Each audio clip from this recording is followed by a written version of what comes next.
Hi. This is William. Pleasure to meet you. Hello, nice to meet you, William. Thank you for coming down to Dubai. Thank you, it's nice to be here. I was just slightly disconcerted. They just turned the AC off. I might not be able to speak. Let's see how it goes. So how did you get involved with Sacred Games in the first place? Well, you know, when Netflix was coming to India, there was a lot of excitement in the market and in our film industry about what they would do and what the first show would be. And the idea of being the first original coming out of India was a very appealing thing for me as a producer as well as an actor. And I was thinking, in terms of a producer, what I would suggest or how I could get involved.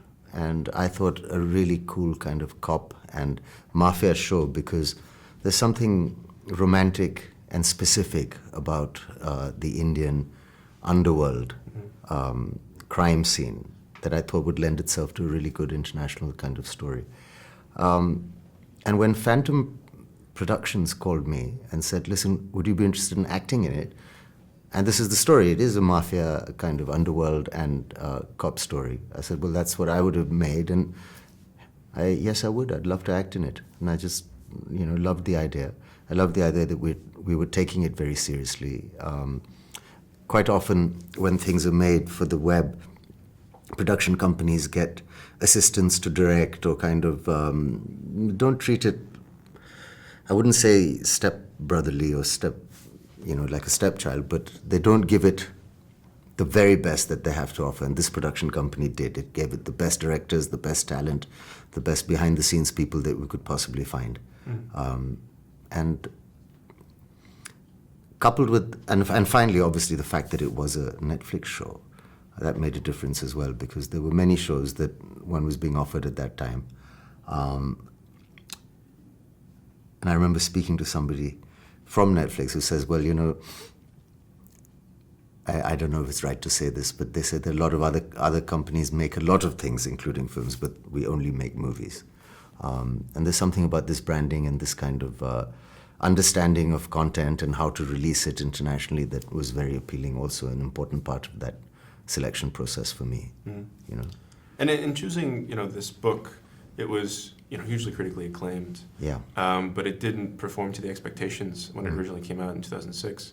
But I mean, I think the show, I mean, you've seen it as well as I have. I think it's poised to be, you know, a phenomenon. It's going to be much more popular. Do you find that the climate now is more suited to this material, or do you find that there was a reason that people didn't catch on to it at first? Well, it's quite rare, isn't it, to have a great book and a great movie.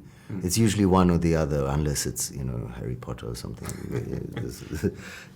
Quite often, because there's such different mediums and you have to kind of reinvent the screenplay slightly, like we did as well. I mean, we found Sartaj, the character that I'm playing, rather passive in the book.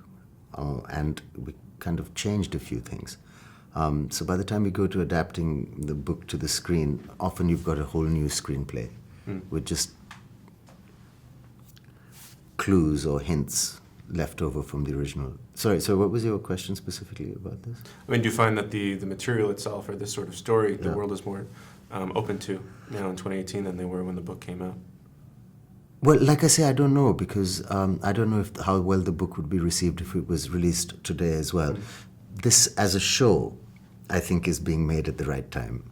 And I think I'm very proud that it's India's first Netflix original, you know, so it's an offering. A lot of my friends who I went to school with in England are also kind of keen and interested to look at this. I mean, they've never really talked about a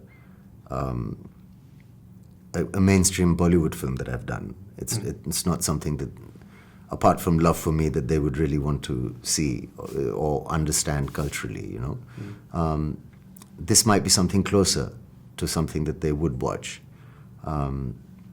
So that's interesting. I wonder how much new interest will pick up.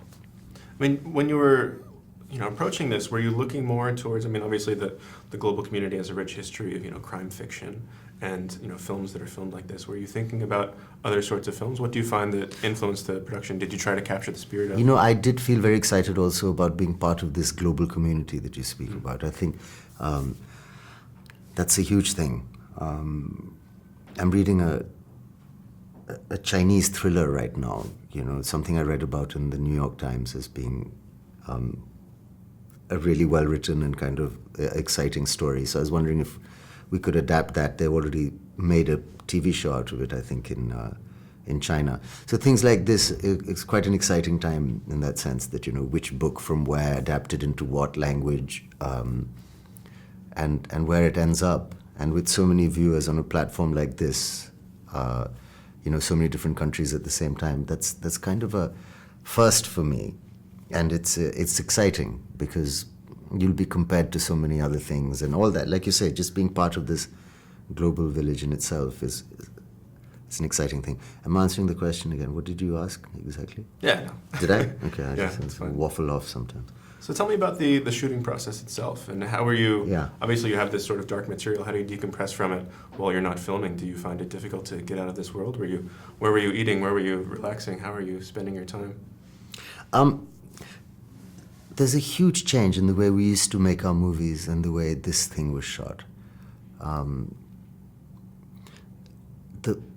There wasn't much equipment required, as in, the kind of heavy-duty equipment required to make movies sometimes.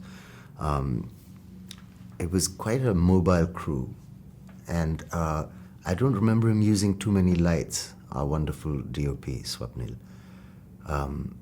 So what happened was that the camera was always ready, and it was very mobile, and it could go into very tight spaces, which meant that we didn't need so many sets. We could shoot in live locations, the character I'm playing and the kind of world he inhabits in Mumbai. Often the quarters are cramped, but super cinematic and really, really interesting internationally, I would have thought. There's many things in India that would have shock value because of the chaos. For example, a filing cabinet in a police station where there's just paper everywhere, and files and sheafs of paper, from the floor to the ceiling. You don't see that in too many different cultures anymore. So, we shot in public toilets. Of course, I begged them to clean it first. I'm quite rough and ready to go anywhere, but I thought I might have died. So there are things like that we could bring a lot of authenticity to the frame, the screen. It looks amazing because Bombay is a very cinematic city. It's a mix of medieval and modern. There's a lot of chaos happening. And it's amazing how life exists in different pockets, and there's different areas. Sometimes an aerial view also gives you an idea of how the city is surviving. So the shooting process was fast and relentless. It was about 12 hours at least, 14 hours a day. I don't remember them. I remember insisting in my contract that they say we have to have nice lunch breaks because they weren't breaking for lunch. So we were on our feet all the time. And normally in a movie, when lighting changes or when they change axis or start lighting another part of the set, you get a break. You can sit down and kind of think about what you're doing or not, or whatever you want to do for at least a few minutes. Here, they were ready all the time. So it was possibly the most exhausting thing I've been part of. The good thing was that I was wearing a turban, so sweating didn't bother me much. Otherwise, I get very worried about, I have to dry up all the time. I sweat easily, and Bombay is very hot and humid, like Dubai is now. So it sounds like a small thing, but it really saved us a lot of time, the fact that I had a turban on, that it didn't really matter if I was sweating because you couldn't see it apart from what looked natural. So me not needing time to get ready and the camera always being ready led to possibly the most exhausting cinematic experience I've been involved in so far. And it's broadened my, horizons and my powers of concentration as well as physical endurance. Because after this or after that, anything else I've done afterwards has seemed tamer and more doable and less intense. So it's always good to kind of push yourself in that sense. I think we did this in a record amount of days or something, 40, 50 days or something like this. Yeah. 8 hours of film. But I mean, I'm not in all 8 hours, but... Well, it's very impressive. But it's changed the way we make our movies, the digital revolution, you know. Because of this lack of equipment needed and small cameras going anywhere. So you can shoot in cars and, you know, cupboards, small bedrooms, small bathrooms, get a sense of what these live locations are actually like. So I think that's a huge plus for this show. The art decoration is top quality and the best I've worked with, I think. Excellent. Well, thank you so much for your time. Thank you.